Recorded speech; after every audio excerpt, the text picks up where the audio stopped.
আজকে ঘুরতে চলে এসেছি আমি, আমার ছেলে এবং হাসব্যান্ড সারাদিনের জন্য। আর আপনাদের খুবই পরিচিত একটি জায়গায় নিয়ে চলে এসেছি। আমার অনেকগুলো ভিডিওতেই আমি দেখিয়েছি। আর আমার মনে হয় আমার বলার আগেই আপনারা চিনে ফেলেছেন আসলে আমি কোথায় এসেছি। কারণ আমি আমার অনেকগুলো ভিডিওতেই দেখিয়েছি আপনাদের। আমার ভিডিওগুলি যারা দেখেছেন তাদের খুবই পরিচিত একটি জায়গা। আর এই জায়গাটা আমার খুব পছন্দের, সেটা হচ্ছে রেল স্টেশন। আর এই রেল স্টেশনে আসার পেছনে কারণ আছে। কারণ এখানে খাবারের দোকান, শপিং করার জন্য, ঘোরাফেরার জন্য এবং সব কিছু মিলিয়ে খুবই সুন্দর একটি প্লেস। সে কারণেই এখানটাতে আসা। আমার বাসা থেকে একটু দূরে, তারপরেও আমি আসলে এই জায়গাটাকে পছন্দ করি। আমার ভীষণ ভালো লাগে। তাই এখানটাতেই চলে আসি। আর এখন এখানে সামার অলরেডি শুরু হয়ে গেছে। খুব বেশি গরমও না, আবার ঠান্ডা নেই, একেবারেই নেই বললে চলে। সব কিছু মিলিয়ে সুন্দর ওয়েদার। আর এখানে সামার ভ্যাকেশন শুরু হওয়ার কারণে বাচ্চাদের স্কুলগুলো বন্ধ হয়ে গেছে। একেবারে ছোটো বাচ্চা যারা, তাদেরটা এখনও বন্ধ হয়নি। ওটা বন্ধ হতে 20 তারিখের পরে 20 তারিখ পর্যন্ত চলবে। আর অফিস আদালত 15 তারিখের পর থেকেই বন্ধ দেওয়া শুরু হবে। যাই হোক, সব মিলিয়ে ঝিলিয়ে ভালোই লাগছিল। তাই ঘুরতে চলে এসেছি, শপিংয়ের পাশাপাশি খাওয়া দাওয়া করবো এবং সারাদিন পর রাতে বাসায় ফিরবো আর কি, এই ভেবেই চলে আসা। যাই হোক বন্ধুরা, কেমন আছো তোমরা তাই বলো। আশা করছি সবাই ভালো আছো। আর আমি আসলে খুব একটা ভালো নেই। আসলে আমি অনেক দিন ধরেই ঠান্ডা জাতীয় প্রবলেম ভুগছি, নাক কান গলার। আমার গলার প্রবলেমটা অনেকটাই সলভ হয়েছে, কিন্তু আমি আমার কানের প্রবলেমটাতে এখনও ফেস করছি। ইনশাআল্লাহ খুব তাড়াতাড়ি সুস্থ হয়ে যাব, আল্লাহ যদি চায়।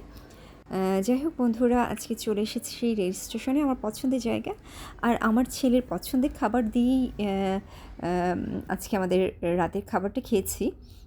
সেটা হচ্ছে বার্গার। আমার ছেলের খুবই পছন্দের খাবার। আমার ছেলে খুবই পছন্দ করে এটা খেতে। আর খুবই পছন্দ তার। তো কী আর করার, যাই হোক আমরা বার্গার খেয়েছি এবং কিছু ছোটোখাটো শপিং করেছি। সাথে একটু ট্রেন স্টেশনে গিয়ে কিছুক্ষণ ঘোরাঘুরি করেছি। আর সেই সাথে পাশাপাশি আপনাদের জন্য কিছু ভিডিও করে ফেলেছি।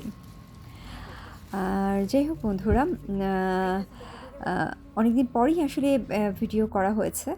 আমার অসুস্থতার কারণে আসলে মেডিসিন, ডাক্তার, হসপিটাল এগুলো করতে করতে আসলে আমি আসলে একেবারেই মানে অস্বস্তি বোধ করছি। আমার আসলে এখন আর অসুখের কথা বলতে বা শুনতে একেবারেই ভালো লাগছে না। আমি আসলে চাচ্ছি এটা থেকে বের হতে। আল্লাহ যেন আমাকে তাড়াতাড়ি সুস্থতা দান করেন এবং আশা করছি আপনারাও সবাই ভালো আছেন এবং ভালো থাকবেন, সুস্থ থাকবেন। যেহেতু খুব গরম পড়েছে, বেশি বেশি পানি জাতীয় খাবার খাবেন এবং শাকসবজি, ফলমূল খাবেন এবং ভালো থাকবেন, সুস্থ থাকবেন এবং পরিবারের সবাইকে নিয়ে হাসি খুশি আনন্দের সাথে থাকবেন, এই কামনা করছি এবং করি। সবাই যেন ভালো থাকতে পারেন, সুস্থ থাকতে পারেন। কারণ ভালো থাকাটা আসলে আল্লাহর অনেক বড় দেয়া একটি নিয়ামত। যে অসুস্থ থাকে তখন বোঝা যায় যে আসলেই আল্লাহর দেওয়া অনেক বড় একটা নিয়ামত হচ্ছে সুস্থ থাকা। আর সুস্থ থাকতে পারাটা আসলেই অনেক বড় নিয়ামত।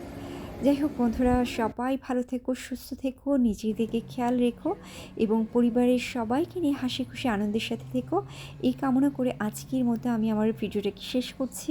আবারও বলছি, সবাই ভালো থেকো এবং সুস্থ থেকো। আল্লাহ হাফেজ।